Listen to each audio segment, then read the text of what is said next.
అందరికీ నమస్కారం. నేను మీ శ్రీకాంత్. మనీ మైండ్ సెట్ సంబంధించిన అంశంలో మనం ఇంకొక ఇంట్రెస్టింగ్ టాపిక్ గురించి తెలుసుకుందామండి. ఇప్పుడు నన్ను చాలామంది అడుగుతూ ఉంటారు, నా దగ్గర ఒక 25 లక్షలు ఉన్నాయి, 30 లక్షలు ఉన్నాయి, నేను జాబ్ మానేసి స్టాక్ మార్కెట్ వ్యవహారంలో నేను డబ్బులు సంపాదించచ్చా అనేసి అడుగుతూ ఉంటారండి. కొంతమంది అయితే మరీ 5 lakhs ఉన్నాయి, నేను మానేసి ఈ స్టాక్ మార్కెటే చూసుకుంటా అంటూ ఉంటారు. నన్ను కూడా పర్సనల్గా చాలామంది అడిగారు. ఇప్పుడు ఈ అబ్బాయి లేదా అమ్మాయి ఏదో ఈ బై ఛాన్స్ అనాలో లేదా లిటిల్ బిట్ ఆఫ్ అనాలిసిస్ అనాలో వాళ్ళు 10 లక్షలు పెడతారు, 30 లక్షలు వస్తుంది, 20 లక్షలు ప్రాఫిట్ సంపాదిస్తారు, 100% వాట్ ఎవర్ 150%. సో ఇవన్నీ చూసుకొని అనుకుంటారంటే నేను స్టాక్ మార్కెట్లోకి వచ్చేస్తా, నేను మళ్ళీ చక్రం తిప్పుతా అనుకుంటుంటారు. ఓకే, సో దానికి నేను ఒక క్లియర్ పిక్చర్ ఇస్తున్నానండి, క్లారిటీ ఇస్తున్నాను. అదే టైంలో వీళ్ళకి ఏదో జాబ్లో ఏదో చిన్న రెసిస్టెన్స్ ఏదో వస్తుంది, ఏదో డిఫికల్టీ ఏదో వస్తుంది. సో జాబ్ మీద ఉన్నటువంటి ఒక కోపం అనాలా, లేదంటే ఒక రెసిస్టెన్స్ అనాలా, ఆ కారణంగా వాళ్ళు వదిలేస్తారన్నమాట జాబ్ని. సో అప్పుడు ఈ క్వశ్చన్ వస్తుంది, మనం ఖచ్చితంగా జాబ్ వదిలేసి మనం ఇలా వెళ్ళిపోదాం, ఈ ట్రాక్లోకి సక్సెస్ అవుతామని. సో ఆల్రెడీ నేను ఒక వీడియో చేశాను, దానికి సంబంధించిన డిస్క్రిప్షన్ లింక్ కూడా డిస్క్రిప్షన్లో ఇస్తాను, అది కూడా చూడండి. ఫ్యూచర్స్ అండ్ ఆప్షన్స్లో మీరు ట్రేడ్ చేయాలా వద్దా అని.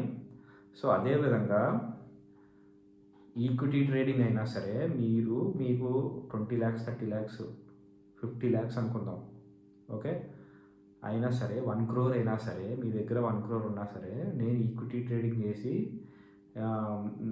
నేనున్న జాబ్ను వదిలేస్తా, ఇందులో సంపాదిస్తానంటే అవ్వదండి, అది అలా కుదరదు. మీకు ఎన్ని తెలివితేటలు ఉన్నా అవ్వదు అది. ఓకే, అందుకని very very clear cut answer ఇస్తున్నానండి. ఎవరైనా మీ ఫ్రెండ్స్ కానీ, మీ అబ్బాయి కానీ, అమ్మాయి కానీ ఇలా అంటే ఈ వీడియో ఫార్వర్డ్ చేయండి. మాస్టారు, మీకు 1 crore ఉన్నా సరే ఈక్విటీ ట్రేడింగ్లో నేను సంపాదించి for the bread and butter, for paying maintenance bills, telephone bills, whatever grocery and all, దాని మీద మనం నడిపిద్దామంటే అవ్వదు. Okay, there is no chance. అంటే ఇప్పుడు ఉన్నటువంటి సిచ్యుయేషన్లో 1 crore ఉంది మీకు, మరి తర్వాత ఇల్లు ఎలా కొంటారు? ఇల్లే 1 crore ఉంటుంది కదా తర్వాత, అంటే మీరు 100% సంపాదించాలి.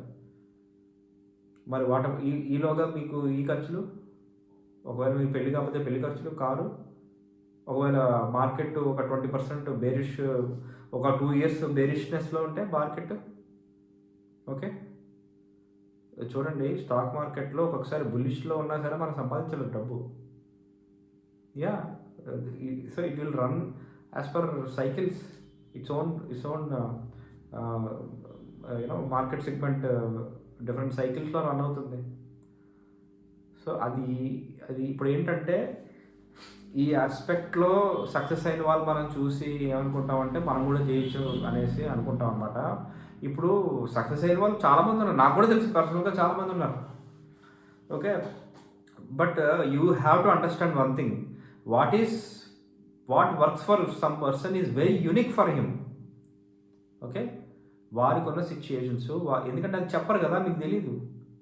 ఇప్పుడు నాకు 1 crore పెట్టాను, నేను దీని మీద సస్టైన్ అవుతున్నాను, ఇల్లు కొనేసాను, కారు కొనేసాను, ఏ జాబ్ చేయట్లేదు, ఉన్న జాబ్ వదిలేసాను అంటూ ఉంటారు. కానీ they are telling you only the 50% of the picture. మిగతా పిక్చర్ మీకు తెలియదు కదా, ఎందుకంటే చాలామంది మీడియాతో మాట్లాడుతుంటారు, అంత కంప్లీట్గా తెలియదు మనకి. ఓకే, అందుకని ఎవరెవరినో చూసేసుకుని, ఓకే, మీరు ఉన్నటువంటి స్మాల్ కార్పస్ 20 lakhs, 30 lakhs వాటితోటి మీరు బిజినెస్ టైకూన్ అనేసుకుని, ఓకే, స్టాక్ మార్కెట్లో చక్రం తిప్పేద్దాం అనుకుంటే అవ్వదండి. అంటే especially people who are doing the job, అంటే నేను ఎవరికి చెప్తున్నాను, జాబ్ మానేసి ఇటువంటి వాటికి వెళ్దాం అనుకునే వాళ్ళకి చెప్తున్నానండి. Okay, very very clear answer, no. మీ జాబ్ మీరు చేసుకోండి, మీ స్కిల్స్ మీరు పెంచుకోండి, మీ యాజ్ ఎ సైడ్ హజిల్ ఈ ఈక్విటీ వ్యవహారం చూసుకోండి. డివిడెండ్స్ వస్తాయి, ఈక్విటీ రిటర్న్స్ వస్తాయి.